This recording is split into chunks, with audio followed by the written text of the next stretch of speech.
$40,000 strikes down a $300 rocket, repeated over 10,000 intercepts across 15 years of operational combat. Iron Dome is celebrated as a shield, but the real engineering story is an economic bet built around interceptor asymmetry. Most assume the system works because of clever radar, while the real variable is whether magazines can be refilled at industrial pace. This documentary explains why Iron Dome is defined by production throughput and interceptor economics, not by radar performance alone.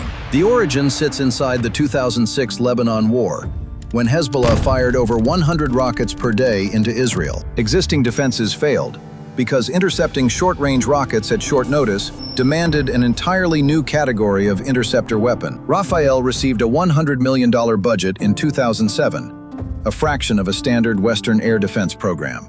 The core doctrine inverted Western tradition by prioritizing defense first while building an interceptor tuned for mass engagement. Every engineering choice served one rule that the interceptor had to cost orders of magnitude less than every system in the layer above. Rafael partnered with IAI for radar and MPrest for battle management, delivering combat readiness in under 4 years from contract. That speed was only possible because the team accepted engineering compromises most established defense contractors would never accept on principle. Certain Tamir interceptor components were reportedly sourced from a Toys R Us remote control car during early development to hit the budget ceiling. Rafael rejected precision perfection in favor of an interceptor good enough and cheap enough to fire in sustained operational volume. This is the single design choice that defines Iron Dome across every later upgrade and every future operational battery variant. Hardware economics drove architecture, and architecture drove combat doctrine across 15 years of near-constant Israeli operational engagement.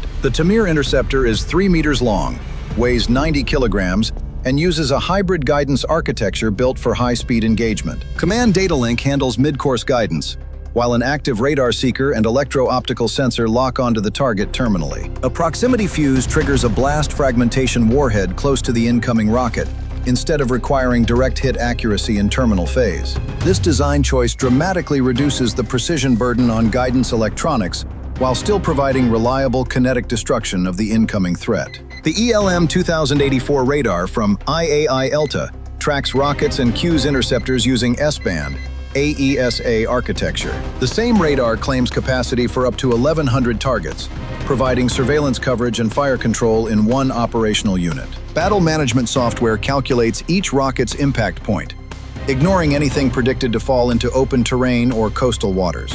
Selective engagement is the single most important economic mechanism in the system, not a convenience or a secondary operational feature. Without trajectory filtering, ammunition consumption would collapse the defense inside hours under any realistic Hezbollah or Gaza saturation attack. A standard battery consists of 3 to 4 launchers, each loaded with 20 Tamir interceptors ready for immediate engagement. That gives each battery between 60 and 80 ready rounds, defending roughly 150 square kilometers of populated coastal zone.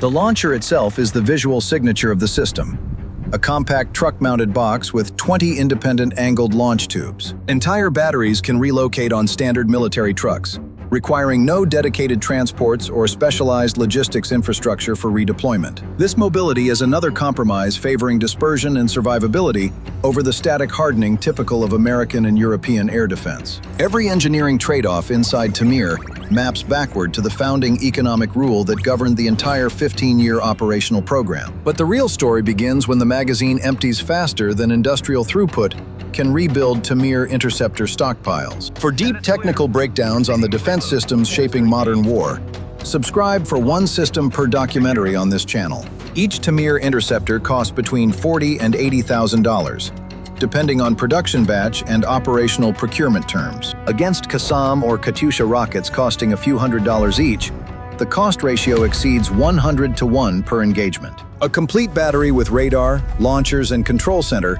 costs between $70 and $95 million to field operationally. The United States has contributed approximately $2.9 billion to Iron Dome since operational deployment in 2011. 70% of Tamir components are now manufactured inside the United States, spread across 26 states for industrial scale. Rafael and Raytheon opened an all-up round production plant at East Camden, Arkansas in late 2025. That facility delivers Tamir for Israel, and the American Sky Hunter variant selected by the U.S. Marine Corps for medium-range interception. By October 2024, Israeli interceptor stocks were running critically low after sustained multi-front defense operations. The United States deployed a THAAD battery inside Israel to cover upper-tier gaps, while Tamir production reached operational tempo. A November 2025 contract worth $1.25 billion replenished stockpiles and expanded industrial production lines. The same month, Israel signed a separate multi-billion shekel deal with Rafael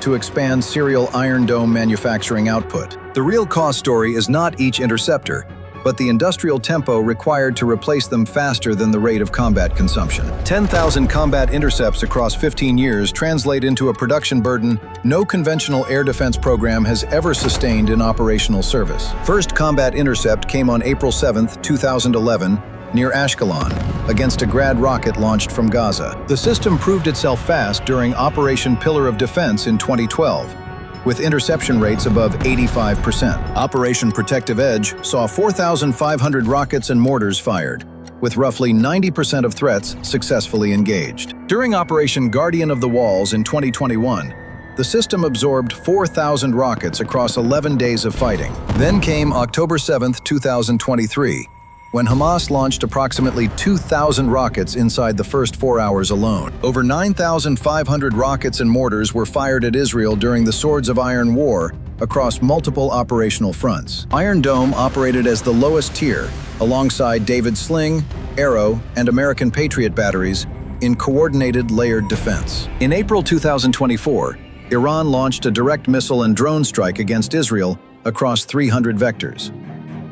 Israel reportedly spent between $550 million and $1 billion on interceptors and fighter sorties during that single night. During the June 2025 12-day war, Iran fired over 500 ballistic missiles at Israeli territory. Iron Dome stepped outside its original envelope, demonstrating interception capability against ballistic threats once reserved for Arrow and Patriot. By 2026, Iranian strikes introduced cluster warheads, splitting into dozens of submunitions during atmospheric descent. This tactic forces defenders to waste interceptors on each submunition or accept impacts on civilian infrastructure across a wider area. It is the first modern threat designed specifically to attack the economic logic that made Iron Dome economically viable. Over 15 years, the system has logged more than 10,000 combat intercepts at operational success rates above 90%. Iron Dome in 2026 is fundamentally different from the system first deployed operationally near Beersheba 15 years ago. Radar modules grew larger and more discriminating,